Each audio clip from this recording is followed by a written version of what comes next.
Romanos 8. Portanto, agora já não há condenação para os que estão em Cristo Jesus, porque por meio de Cristo Jesus, a lei do Espírito de vida me libertou da lei do pecado e da morte. Porque aquilo que a lei fora incapaz de fazer por estar enfraquecida pela carne, Deus o fez, enviando seu próprio Filho, à semelhança do homem pecador, como oferta pelo pecado. E assim condenou o pecado na carne, a fim de que as justas exigências da lei fossem plenamente satisfeitas em nós, que não vivemos segundo a carne, mas segundo o Espírito. Quem vive segundo a carne tem a mente voltada para o que a carne deseja, mas quem vive de acordo com o Espírito tem a mente voltada para o que o Espírito deseja. A mentalidade da carne é morte, mas a mentalidade do Espírito é vida e paz. A mentalidade da carne é inimiga de Deus porque não se submete à lei de Deus, nem pode fazê-lo. Quem é dominado pela carne não pode agradar a Deus. Entretanto, vocês não estão sob o domínio da carne, mas do Espírito, se de fato o Espírito de Deus habita em vocês. E, se alguém não tem o Espírito de Cristo, não pertence a Cristo. Mas se Cristo está em vocês, o corpo está morto por causa do pecado, mas o Espírito está vivo por causa da justiça. E, se o Espírito daquele que ressuscitou Jesus dentre os mortos habita em vocês, aquele que ressuscitou a Cristo dentre os mortos também dará vida a seus corpos mortais por meio do seu Espírito que habita em vocês. Portanto, irmãos, estamos em dívida não para com a carne, para vivermos sujeitos a ela. Pois se vocês viverem de acordo com a carne, morrerão.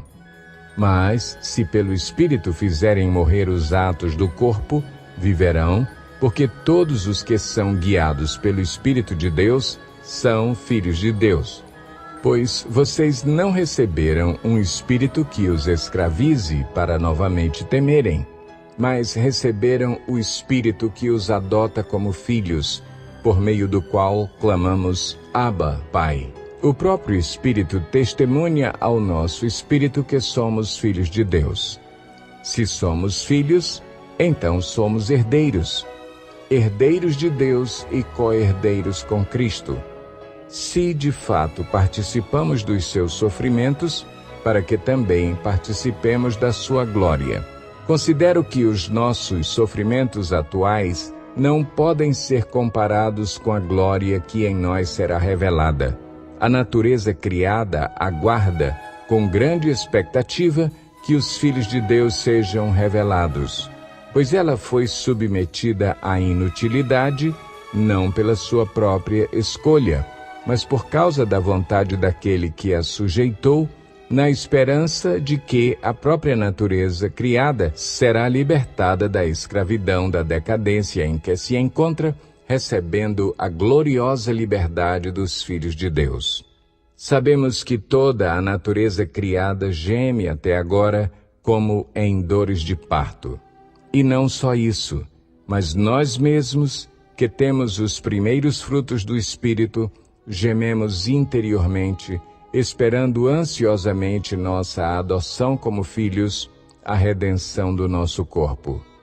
Pois nessa esperança fomos salvos. Mas esperança que se vê não é esperança. Quem espera por aquilo que está vendo?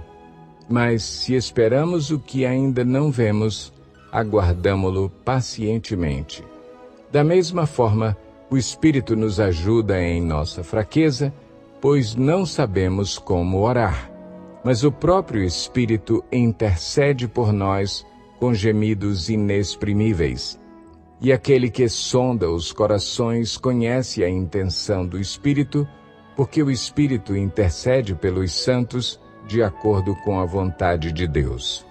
Sabemos que Deus age em todas as coisas para o bem daqueles que o amam, dos que foram chamados de acordo com o seu propósito. Pois aqueles que de antemão conheceu, também os predestinou para serem conformes à imagem de seu Filho, a fim de que ele seja o primogênito entre muitos irmãos. E aos que predestinou, também chamou.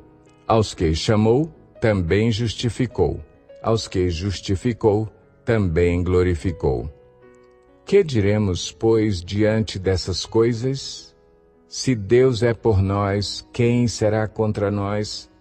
Aquele que não poupou seu próprio Filho, mas o entregou por todos nós, como não nos dará juntamente com ele e de graça todas as coisas? Quem fará alguma acusação contra os escolhidos de Deus? É Deus quem os justifica. Quem os condenará? Foi Cristo Jesus que morreu, e mais, que ressuscitou e está à direita de Deus e também intercede por nós. Quem nos separará do amor de Cristo? Será tribulação, ou angústia, ou perseguição, ou fome, ou nudez, ou perigo, ou espada? Como está escrito, por amor de ti enfrentamos a morte todos os dias. Somos considerados como ovelhas destinadas ao matadouro. Mas em todas estas coisas somos mais que vencedores por meio daquele que nos amou.